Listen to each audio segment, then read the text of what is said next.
apa motivasi Ustadz kok tiba-tiba di Harlah 1 Abad Nahdlatul Ulama ini ikut serta hadir di acara Istighosah? Tidak, Sami Allahu liman hamidah. Jadi waktu itu literatur saya kurang banyak. Hadisnya pun ya jenengan tahulah. Yang saya bacakan itu ya kullu bid'ah dolalah, kullu dolalah finnar, selalu itu yang diputar-putar. Kemudian sepanjang perjalanan hidup Allah menakdirkan saya membaca literatur lagi yang banyak. Karena pada dasarnya Nabi Muhammad 2 tahun 2 tahun menziarah, tidak pernah, selalu di makam Sayyidina Khadijah ya.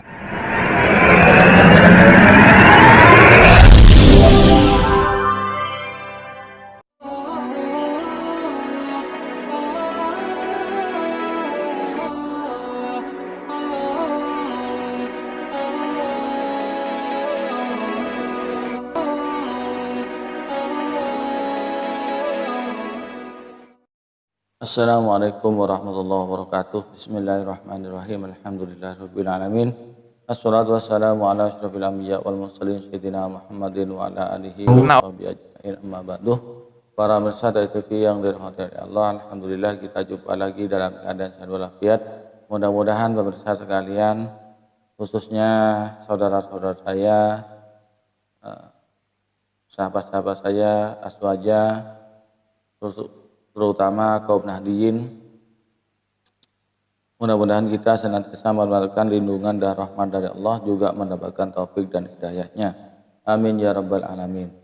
Para pemirsa TV 414 yang dirahmati oleh Allah, alhamdulillah di momen 1 abad ya, Harlah peringatan 1 abad NU membuahkan hasil, yaitu ada seorang Ustadz Wahabi, Ustadz Salafi ya, sudah insyaf, sudah sadar, mengakui kebenaran Ahlus Sunnah wal Jamaah, mengakui kebenaran NU ya.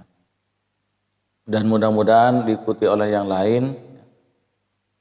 Jadi mereka itu tidak mau sadar-sadar ya. Setelah saya perhatikan, saya simak video-videonya ya, berdasarkan dari doktrin-doktrin yang ustadznya, yang oleh ulamanya itu didoktrinkan kepada jamaahnya, sehingga mereka itu tidak bisa menerima kebenaran dari orang lain ya. Para pemirsa TV yang dirahmati oleh Allah, mereka mengatakan kembali kepada Al-Quran dan Sunnah, sementara yang diikuti adalah doktrin-doktrin yang didoktrinkan oleh ulamanya, oleh ustadznya, sehingga mereka tidak mau menerima kebenaran dari orang lain.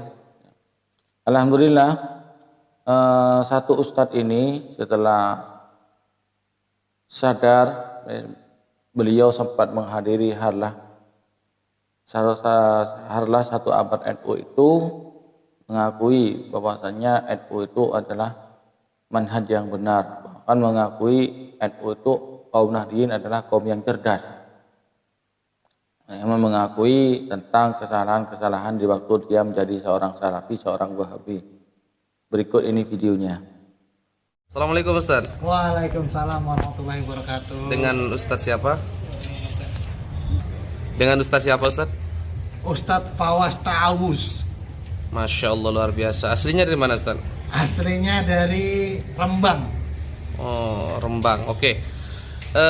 Ada sedikit yang aneh kalau saya amati dari Ustadz, dari sisi penampilannya dan lain-lain ya. Tentunya pada malam resepsi 1 abad Nahdlatul Ulama ini, di antara cita-cita Nahdlatul Ulama itu kan menyatukan, merajut kembali ukhuwah Islamiyah ya. Apa motivasi Ustadz bisa datang ke Harlah resepsi 1 abad Nahdlatul Ulama ini? Setelah kembali kepada Al-Quran dan Sunnah, akhirnya saya sadar bahwa saya harus kembali pada Al-Quran dan Sunnah. Jadi ketika kembali kepada Al-Quran dan Sunnah, kesadaran inilah yang membuat saya sadar kembali kepada Al-Quran dan Sunnah. Oke, menurut Ustadz, selama ini kalau saya amati ya di video-videonya Ustadz itu kan tradisi seperti yasinan, tahlilan, manakiban, kemudian kumpul-kumpul ketika ada orang meninggal, itu kan bagian dari sesuatu yang tidak pernah dilaksanakan Nabi, tidak pernah diajarkan oleh Nabi, sehingga hal itu merupakan bid'ah, sehingga kelompoknya Ustadz selama ini itu menuju warga NU itu sebagai ahlul bid'ah. Nah, apa motivasi Ustadz kok tiba-tiba di Harlah 1 Abad Nahdlatul Ulama ini ikut serta hadir di acara istighosah? Tidak, sami Allahu liman hamidah. Jadi waktu itu literatur saya kurang banyak. Hadisnya pun ya jenengan tahu lah. Yang saya bacakan itu ya kullu bid'ah dolalah, kullu dolalah finnar, selalu itu yang diputar-putar.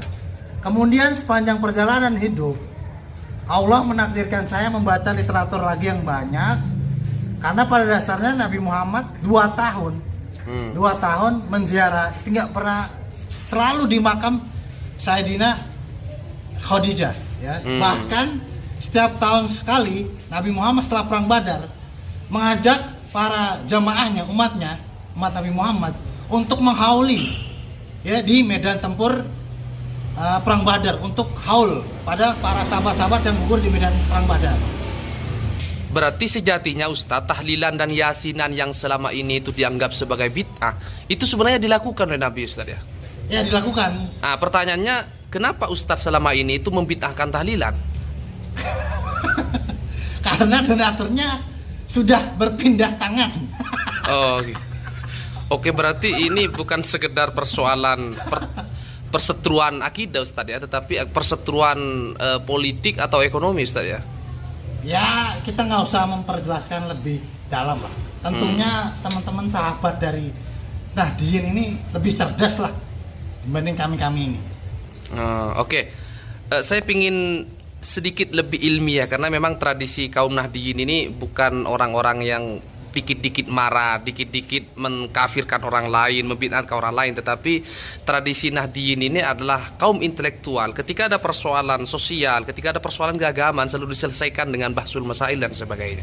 Sekarang saya ingin bertanya kepada Ustadz, apa motivasi Ustadz, landasan Ustadz yang awalnya tahlilan itu haram kok tiba-tiba menjadi sunnah, itu kira-kira apa, Ustadz? Karena saya jarang panggilan itu. Saya kalau panggilan maulid sepi. Nggak ada yang undang saya. Tolong ya, teman sahabat saya udah jadi Nahdien belum ini? Kalau datang Harlah 1 NU ini. Oke, begini, karena sejatinya kalau saya ini Ustadz kan dari dulu memang sudah Nahdien ya, tidak pernah kemana-mana, sehingga saya ini tidak pernah ikut-ikutan hijrah karena saya belum kemana-mana. Pertanyaannya Ustadz, kira-kira apakah dengan resepsi 1 Abad Nahdlatul Ulama kali ini itu bisa melakukan terobosan baru terhadap persatuan umat Islam? Kira-kira kan kita tahu bahwa umat Islam terpolarisasi menjadi banyak sekali golongan-golongan, termasuk diantaranya ada kelompok Syiah, ada kelompok Wahabi dan sebagainya. Menurut Ustadz gimana? Ya, kalau kita merujuk kepada Al-Quran itu ya, wa'tasimu bihablillahi jami'an wala tafaraku. Berpegang teguhlah kamu kepada Al-Quran dan Sunnah, itu maksudnya ya, ayat itu, tafsir ayat itu. Dan janganlah kamu membuat firqah-firqah gitu. Selama simbolnya ya, kalau kita melihat seseorang dengan simbol-simbol, itu sama aja kita seperti iblis juga. Dari kita melihat manusia itu dari tanah, lawang aku dari api kok gitu ya, sama, nggak ada bedanya gitu. Ya, kalau kita ngebahas perbedaan, ini kan sebuah rahmat ya. Wa qauba ila lita'arafu indallahi akramakum atqakum. Yang paling bertakwalah yang di sisi kamu itu yang paling dekat dengan Tuhannya gitu. Oke, pertanyaan yang terakhir Ustadz, malam ini kan malam resepsi Harlah 1 Abad Nahdlatul Ulama, di mana salah satu rangkaiannya adalah dimulai dari jam 00 hingga jam 7 pagi besok adalah pembacaan istighosah kubro yang dihadiri oleh ribuan ya, bahkan mencapai 100.000 warga Nahdien dari seluruh penjuru Nusantara. Nah, apakah dengan istighosah ini menurut keyakinan Ustadz yang sekarang ya tentunya ya, baik, apakah itu akan memberikan kekuatan spiritual tersendiri kepada Jamiah Nahdlatul Ulama? Kalau ya berdasarkan pemahaman saya yang sekarang ini, ya berkembangnya buku pengetahuan ya, Islam yang sangat komprehensif, menyeluruh, terintegrasi, tidak terpaku oleh zaman ya, dengan adanya gaya-gaya pesantren yang di Nahdlatul Ulama, Bahsul Masail, ini tentunya menjawab tantangan zaman gitu ya.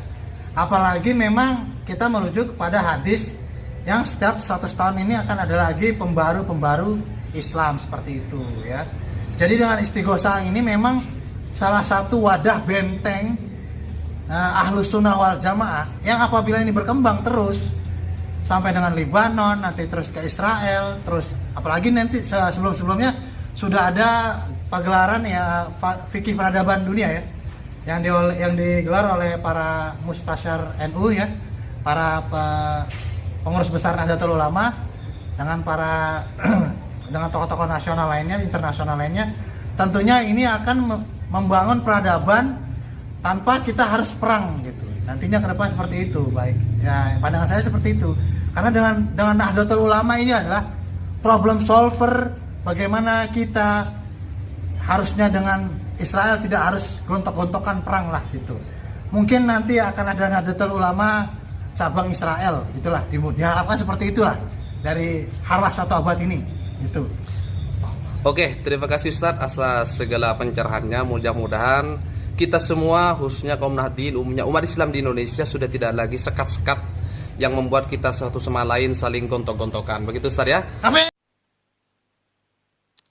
Para pemirsa TSTV yang dirahmati Allah, sudah sekian banyak saudara-saudara kita Salafi Wahabi yang sudah sadar. Hanya ya Ustadz ini sudah, kemudian ada Ustadz Abdullah Al-Hadrami, kemudian ada Ustadz siapa itu juga menyadari tentang kesalahannya. Juga ada anak muda yang dulu sejak kecil, sejak SD sudah didoktrin dengan ajaran-ajaran Wahabi dan kembali kepada Ahlus Sunnah wal Jamaah, kembali pada jalan yang benar. Dan mudah-mudahan kejadian-kejadian ini membuat saudara kita Salafi Wahabi itu sadar bahwasanya manhaj yang selama ini mereka ikuti adalah manhaj yang salah.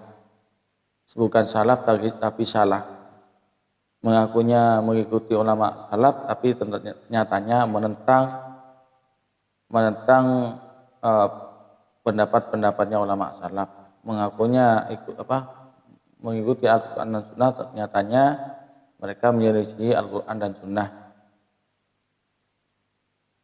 Tidak banyak yang saya sampaikan pemirsa, dan kepada saudara-saudara Salafi Wahabi yang komentar yang masuk bergabung di channel kami, ayo saya ajak Anda dengan semua untuk membuka wawasan, membuka cakrawala pemikirannya, jangan hanya terpada doktrin-doktrin ustadz kalian.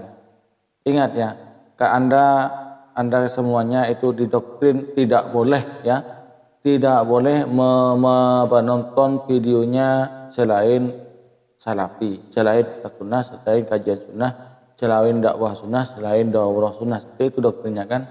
Dan juga dilarang membaca buku-buku selain buku karangan Ustadz Salafi Wahabi, begitu kan?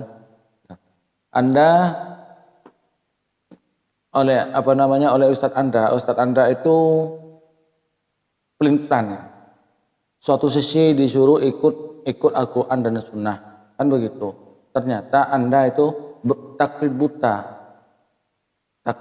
yaitu mengikuti doktrinnya Ustadz kalian. Katanya ikut Al-Quran dan Sunnah. Ustadz tidak bisa ikuti karena Ustadz sekalian. Ternyata mereka mendoktrin Anda untuk tidak membaca buku-buku kitab-kitab selain kitabnya Salafi Wahabi. Ini kan prinsip, tidak beres ini. Jadi ayo buka cakrawala pemikirannya, buka buku yang lain biar menambah wawasan. Jadi hanya ini yang saya sampaikan pemirsa, mudah-mudahan saudara kita sadar mengikuti jejak dari ustadz-ustadz yang sudah kembali pada jalan yang benar. Jadi saya, Assalamualaikum warahmatullahi wabarakatuh.